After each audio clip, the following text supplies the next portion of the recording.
Surat terbuka Haji Deni menegakkan prinsip tauhid, anti politik uang, anti politik curang. Mahkamah Konstitusi adalah puncak cuan.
Assalamualaikum warahmatullahi wabarakatuh. Banyak yang menak-nakan ke ulun perkembangan pemilihan gubernur Kalimantan Selatan. Ketimbang menjawab satu persatu, izinkan ulun mengirimkan surat terbuka ini kepada Tian Seberasaan.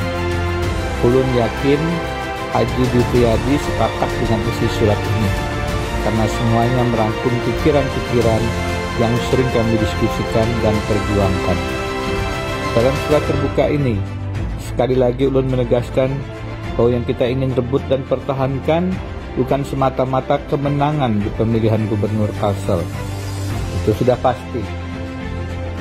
Kemenangan tentu ingin kita raih.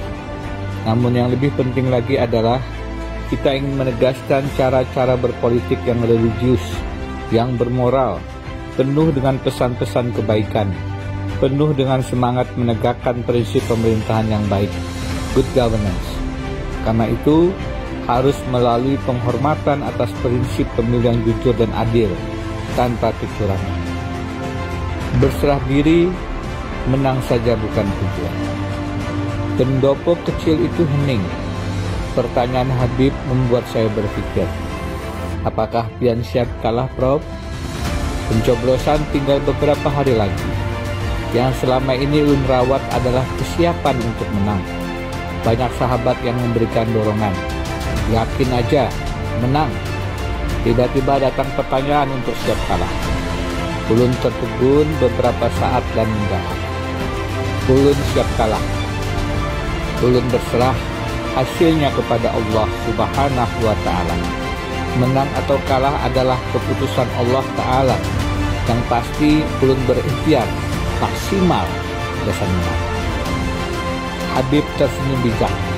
Jujur sudah, serahkan segalanya kepada Yang Maha Kuasa. Orang yang siap kalah akan lebih siap lagi untuk menang. Yang intinya dua, berserah diri. Kita ini bukan siapa-siapa. Sang Maha Penentu adalah Ilahi Rabbi. Luruskan niat, insya Allah segala sesuatunya dimudahkan. Siang itu, di rumah Habib, ulun mendapatkan pelajaran dan tambahan keyakinan bahwa tujuan pemilihan gubernur ini bukan semata kalah menang. Tujuan dan esensinya lebih jauh dari itu. Meresapi, mempelajari, dan melaksanakan lagi nilai-nilai kebaikan dalam hidup. Bahwa yang baik dan benar harus diperjuangkan dengan cara-cara yang baik pula. Kebaikan tidak akan lahir dari keburukan. Kemenangan memang akan membawa kesenangan, dengan syarat utama jika kemenangan itu diraih tanpa kecurangan. Menang tapi curang akan membawa kemudaratan, kesia-siaan, sama sekali jauh dari kemanfaatan. Menang saja bukanlah tujuan. Menjadi gubernur bukanlah tujuan utama. Awas, jangan salah paham. Tentu ulun hendak menang dan duduk sebagai gubernur Kalsel. Segala daya upaya ulun kerahkan. Tulak sebelum subuh, bulik selepas tengah malam. Semuanya adalah bagian dari ikhtiar kesungguhan demi meraih suara rakyat sebanyak mungkin. Tetapi tujuan akhirnya bukanlah semata-mata duduk menjadi gubernur Kalsel. Karena kalau itu tujuan akhirnya, maka ulun tidak akan pernah bercalon. Atau kalaupun bercalon, ulun akan menghalalkan segala cara demi mencapai tujuan pamungkas itu. Tujuan utamanya bukan itu. Tujuan akhirnya adalah ibadah, menegakkan nilai-nilai kebenaran, melawan segala jenis kebatilan. Kalau tujuannya semata-mata untuk menang, maka sudah bisa diduga ulun ngalih bercalon. Pilkada kita sudah terlanjur sangat mahal. Mau menjadi calon gubernur perlu puluhan, bahkan ratusan juta. Memangnya kamu punya uang berapa? Tanya salah satu pemret berita online ketika mendengar niat saya untuk maju di Pilgub Kalsel. Tentu tidak punya uang banyak, jawab saya mantap. Justru itulah saya harus maju. Saya ingin menegaskan bahwa maju Pilgub tidak perlu uang banyak. Logistik pasti penting, tetapi uang bukan segalanya. Kita harus mematahkan mitos bahwa uang adalah penentu kemenangan. Itu adalah perbincangan kami di pertengahan 2019 ketika semua mafhum bahwa bertarung Pilgub di Kalsel adalah nyaris mustahil. Karena yang dilawan adalah petahana dengan segala perangkat birokrasinya. Ditambah kekuatan modal yang nyaris tak berseri. Terlebih ketika faktanya setahun kemudian, pasangan calon wakil gubernurnya adalah kandidat yang oleh KPK diumumkan sebagai kandidat terkaya se-Indonesia Raya. Tetapi ulun tetap memutuskan untuk maju. Kenapa? Menegakkan prinsip tauhid. Maju bukan pilihan, tetapi kewajiban. Banyak alasan kenapa ulun memutuskan maju sebagai calon gubernur dengan segala resikonya. Salah satunya adalah untuk menegakkan prinsip tauhid, bahwa tidak boleh kita bertuhan, tidak boleh kita takut selain kepada Allah. Itulah fakta kuat dalam politik Pilgub Kalsel. Tidak ada yang berani maju melawan petahana. Rata-rata para tokoh berlomba mendeklarasikan diri siap menjadi calon wakil gubernur petahana. Tidak satupun yang berani maju menjadi kandidat alternatif. Semuanya punya kekhawatiran dan kalkulasi yang sama, sulit untuk menang. Lebih jelasnya, semua punya ketakutan yang sama. Petahana terlalu kuat. Sebenarnya bukan pribadi petahana, tetapi jaringan di belakangnya. Selain segelintir elit birokrasi yang terlanjur menjadi hamba sahaya, ada kelompok bisnis yang sudah terlanjur besar dan berkepentingan agar usahanya tidak terganggu.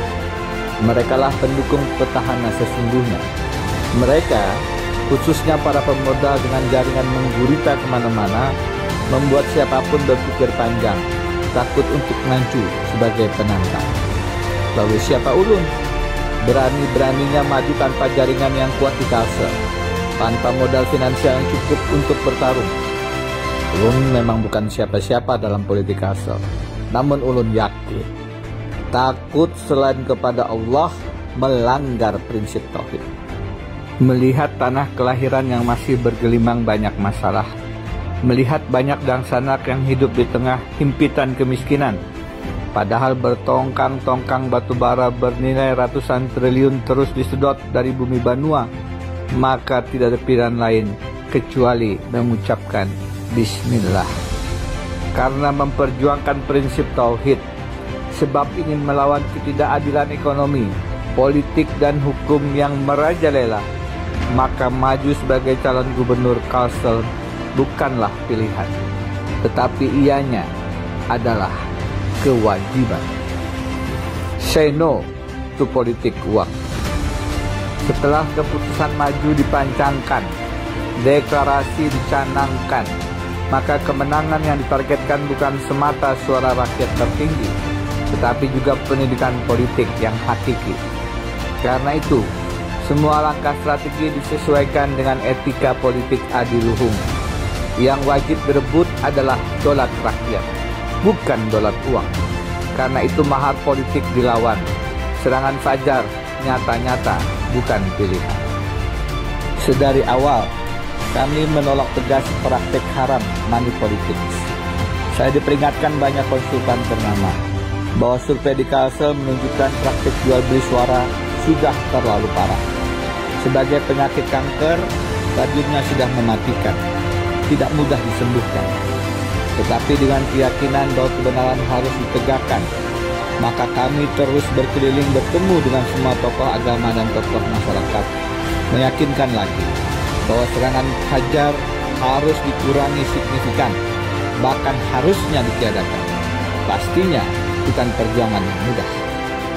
Para yang menggerda duitnya, kada kau menang amun kada berduitan, serta berbagai ungkapan spontan sekelompok masyarakat yang berharap kami berbagi uang terus berdatangan.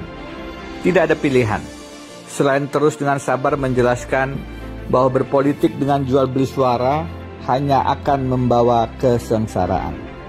Kandidat yang menghalalkan politik uang akan terjerat utang modal pencalonan, dan akhirnya semua sistem bermasyarakat akan terjebak dalam kemudaratan riba politik, yaitu ketika modal politik dan bunganya mesti dikembalikan. Maka yang hadir dari hasil pilkada bukanlah pemimpin yang amanah, melainkan para koruptor yang berjuang siang malam mencari celah 40 lipat. Mereka lelah memutar otak, bukan untuk mensejahterakan rakyat, tetapi mencari cara menilep uang negara. Karena debt kolektor politik terus menagih pembayar modal pencalonan yang sebelumnya dipinjamkan. Politik uang bukan harus dilestarikan, tetapi harus dibumi hanguskan. Kekuatan untuk menetralisirnya tidak bisa diharapkan datang dari para politisi necis berdasi.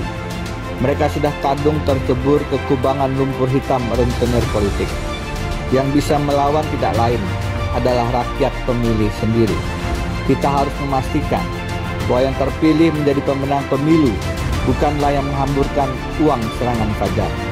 Yang dipilih di bilik suara, yang menjadi pemenang adalah para calon yang amanah, yang baliho dan spanduknya tidak seberapa, tetapi terus meluruskan niat ikhlas, tulus mengabdikan diri untuk kepentingan rakyatnya, bukan demi segelintir pemodal yang semata-mata ingin mengeruk kekayaan alam Banua tanpa memperhatikan kelestarian alamnya, tanpa merenungkan bagaimana kesejahteraan rakyat. Menang tanpa curang. Ketika kita terbebas dari bertuhan pada kekuatan uang, maka semua langkah menjadi mudah dan ringan. Menang dalam pemilu pun akan terpagari dengan cara politik yang beretika. Bertindak curang jangankan dilakukan, terbersit pun tidak dalam pikiran. Itu sebabnya kita melawan setiap tindak curang sampai titik peluh penghabisan. Bukan karena kita tidak siap kalah, tetapi karena kita tidak pernah rela kecurangan menjadi pemenang. Bolehkah membagi sembako di tengah pandemi corona, di tengah banjir yang melanda? Bukan hanya boleh, kita sendiri melakukannya. Tetapi etika politik tetap kita junjung tinggi. Atribut politik kita haramkan ikut dibagikan dan dikenakan. Prof, di bungkusan sembako kita bagikan juga kalender pian. Bolehlah. Jangan. Kita membagi sembako untuk tujuan kemanusiaan. Lepaskan semua atribut politik. Tidak semuanya berkait dengan kalkulasi suara. Berpolitik itu harus juga menjunjung etika. Demikian jawaban saya ketika relawan meminta izin membagi atribut kampanye di paket sembako. Paket sembako kami bagikan polos, tanpa embel-embel atribut politik apapun. Etika politik adiluhung harus terus digaungkan. Meskipun uang yang digunakan adalah uang pribadi sendiri, tanpa uang negara, tidak kita biarkan kepentingan politik pencitraan pilgub masuk ke dalam paket-paket sembako.